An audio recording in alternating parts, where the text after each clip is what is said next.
पहले मैं इस भ्रम में जीता था कि हर इंसान इज्जत के साथ अपनी जिंदगी बिताना चाहता है, लेकिन बाद में मेरी इस सोच में बदलाव तब आया जब मुझे अपनी खुद की आंखों से बेइज्जती के साथ जीने मरने की कस्में खाने वाले धुरंधरों के दर्शन करने का मौका मिला। भारत की खोज बड़े ही मौज के साथ वास्को डी गामा ने की थी, लेकिन बेइज्जती के बोझ की खोज किस रोज और किसने की थी, यह बता पाना उतना ही मुश्किल है जितना मुश्किल आम आदमी के लिए बिना रिचार्ज किए स्मार्टफोन की बैटरी को पूरा दिन चलाना है। कुछ लोग बेइज्जत होने को अपना बुनियादी हक मानते हैं और इसे पाने के लिए वे लगातार अपनी इज्जत को तार तार करते हुए इसी जद्दोजहद में लगे रहते हैं। बेइज्जती पिपासु लोगों को अपनी पूरी उम्र इज्जत की प्राणवायु हजम नहीं होती है। इज्जत भरी जिंदगी की इच्छा से ही बेइज्जती प्रिय लोग सहम जाते हैं और इज्जत जैसी नुकसान पहुंचाने वाली और मारक चीज से उचित दूरी बनाकर चलते हैं। बेइज्जत होना इनके लिए रोटी, कपड़ा और मकान जैसी बुनियादी जरूरतों में शुमार होता है।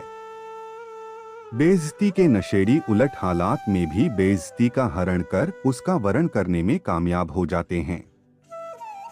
आम का सीजन हो या केले का, ये लोग हमेशा से ही सरेआम बेइज्जती से गले मिलना पसंद करते हैं ताकि सार्वजनिक जिंदगी में ट्रांसपेरेंसी बनी रहे। इसी ट्रांसपेरेंसी और ईमानदारी के चलते ये जल्द ही बेइज्जती के वामन रूप से विराट रूप धर लेते हैं। हर देश, काल और हालात में बेइज्जती उपासक अपनी निष्ठा और निष्ठुरता से बेइज्जती हासिल कर ही लेते हैं। बेइज्जती के इस धंधे में कभी मंदी नहीं आती है, क्योंकि बेइज्जती में हमेशा नकद से ही आपका कद बढ़ता रहता है और उधार से बेइज्जती की धार कुंद होती चली जाती है। विजय माल्या और नीरव मोदी ने भले ही बैंक से कर्ज लेकर बैंक को चूना लगा दिया हो, लेकिन देश से भागकर बेइज्जत होने की दौड़ में सबको पछाड़कर बेइज्जती उद्योग को चार चांद लगा दिए हैं। कुछ लोगों में बेइज्जत होने का जुनून ही उनके सुकून की वजह होता है।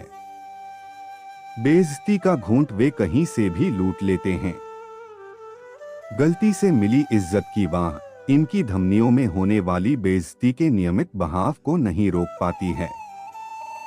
बेइज्जती प्रदेश के मूल निवासी, चाहे अपने निवास पर हो या दूसरी किसी जगह के प्रवास पर, वे बेइज्जती की लॉजिंग बोर्डिंग हमेशा अपने शरीर पर धारण किए रहते हैं।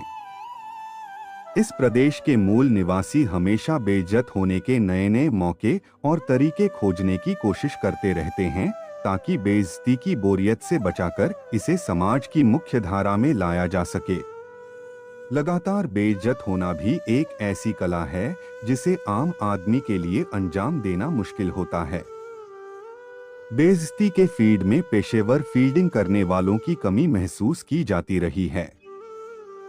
डिमांड के मुकाबले सप्लाई न होने से बैलेंस गड़बड़ा रहा है।